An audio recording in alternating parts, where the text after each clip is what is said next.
नमस्कार, आप देख रहे हैं अपडेट इंडिया न्यूज। मैं हूं अर्पिता माथुर। बुलेटिन की शुरुआत करते हैं इस वक्त की हेडलाइंस के साथ। केंद्रीय कैबिनेट ने अटल इनोवेशन मिशन को जारी रखने की दी मंजूरी। 2750 करोड़ रुपए के आवंटित बजट के साथ जारी रखने की मंजूरी। 31 मार्च 2028 तक की अवधि के लिए मंजूरी। इसरो और ऑस्ट्रेलियाई एजेंसी में समझौता। अंतरिक्ष में मानव को ले जाना और वापस लाना है मिशन। नासा के साथ एक कार्यान्वयन समझौते पर किए गए हस्ताक्षर। भारत 13वें संयुक्त राष्ट्र वैश्विक भू स्थानिक सूचना प्रबंधन एशिया प्रशांत सम्मेलन की करेगा मेजबानी। दिल्ली के भारत मंडपम में कार्यक्रम होगा आयोजित। और अब खबरें विस्तार से। प्रधानमंत्री नरेंद्र मोदी की अध्यक्षता में केंद्रीय मंत्रिमंडल ने नीति आयोग के तत्वाधान में अपनी प्रमुख पहल अटल इनोवेशन मिशन को कार्य के बढ़े हुए दायरे और 31 मार्च 2028 तक की अवधि के लिए 2750 करोड़ रुपए के आवंटित बजट के साथ जारी रखने की मंजूरी दी है। AIM 2.0 विकसित भारत की दिशा में एक कदम है, जिसका उद्देश्य भारत के पहले से ही जीवंत नवाचार और उद्यमिता के वातावरण को विस्तार, मजबूती और गहराई प्रदान करना है। ये मंजूरी भारत में एक मजबूत नवाचार और उद्यमिता के पारिस्थितिक तंत्र को बढ़ावा देने के लिए सरकार की प्रतिबद्धता को दर्शाती है। ग्लोबल इनोवेशन इंडेक्स में भारत 39वें स्थान पर है और दुनिया के तीसरे सबसे बड़े स्टार्टअप इकोसिस्टम का घर है। अटल इनोवेशन मिशन 2.0 के अगले चरण से भारत की वैश्विक प्रतिस्पर्धात्मकता में और बढ़ोतरी होने की संभावना है। AIM के जारी रहने से सभी क्षेत्रों में बेहतर नौकरियां, नवीन उत्पाद और उच्च प्रभाव वाली सेवाएं उपलब्ध कराने में काफी मदद मिलेगी।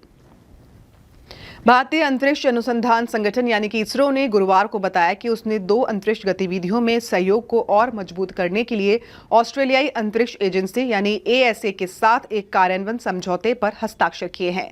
ये समझौता देश के पहले मानवयुक्त अंतरिक्ष उड़ान कार्यक्रम गगनयान मिशन के लिए दोनों अंतरिक्ष एजेंसियों के बीच चालक दल और चालक दल मॉड्यूल से जुड़े सहयोग को सक्षम बनाएगा। भारतीय अंतरिक्ष एजेंसी ने एक बयान में कहा कि 20 नवंबर को बेंगलुरु में इसरो की ओर से मानव अंतरिक्ष उड़ान केंद्र के निदेशक DK सिंह और कैनबेरा में ASA की ओर से अंतरिक्ष क्षमता शाखा के महाप्रबंधक जेरोड पॉवेल ने इस समझौता ज्ञापन पर हस्ताक्षर किए हैं। भारत आज से 13वें संयुक्त राष्ट्र वैश्विक भू स्थानिक सूचना प्रबंधन एशिया प्रशांत पूर्ण और क्षेत्रीय सम्मेलन की मेजबानी कर रहा है।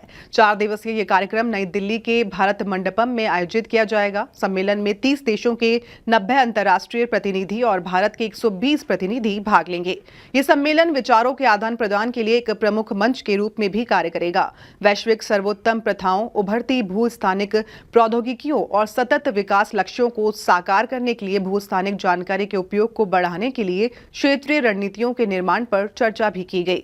और आज प्रेस कॉन्फ्रेंस को संबोधित करते हुए भारत के महासर्वेक्षक हितेश कुमार S मकवाना ने कहा कि भारत भू स्थानिक क्षेत्र में एशिया प्रशांत क्षेत्र में नेतृत्व की स्थिति ले रहा है।